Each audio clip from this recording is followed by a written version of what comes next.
ప్రభువా, ఒకవేళ ఇంతవరకు నా జీవితం ఎవరెవరికో సమర్పించుకున్నానో, ఎవరెవరి చేతుల్లోనూ పెట్టి నష్టపోయానో, ఎవరి దృష్టిలో పడాలని రకరకాల ప్రయత్నాలు చేశాను, కానీ ఈరోజు నన్ను నేను సంపూర్ణంగా నీకు సమర్పించుకుంటున్నాను.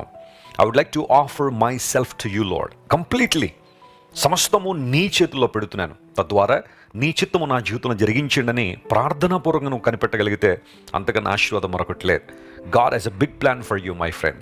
మనుష్యుల ఉద్దేశాల కన్నా, నీ బంధువుల ఉద్దేశాల కన్నా, నీ స్నేహితుల ఉద్దేశాల కన్నా, కొన్ని సందర్భాల్లో నీ తల్లిదండ్రులు నీ పట్ల కలిగిన ఉద్దేశాల కన్నా పరమ తండ్రి అయిన దేవుడు, నీతి స్వరూపుడైన దేవుడు నీ పట్ల కలిగిన ఉద్దేశాలు చాలా గొప్పవి.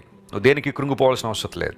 మనుషులు ఏదో అంటున్నారని నీ భవిష్యత్తు ఇలా ఉంటుంది, నీ బ్రతుకలా అయిపోద్ది, ఇంక నువ్వు లేవలేవు, నువ్వు స్వస్థపరచబడలేవు, నీవు ఉన్నతమైన స్థితికి రాలేవు, జీవితం అంతా ఇలాంటి పరిస్థితులను ఉండాలని ఎవరో ఏదో అన్నారని, నీ జీవితాన్ని సవాలు చేస్తున్నారని నువ్వు కృంగిపోవాల్సిన అవసరం లేదు. దేవుడు నీ పట్ల కలిగిన సంకల్పం, ఆయన నీ పట్ల కలిగిన ఉద్దేశం నెరవేర్చబడుతుంది.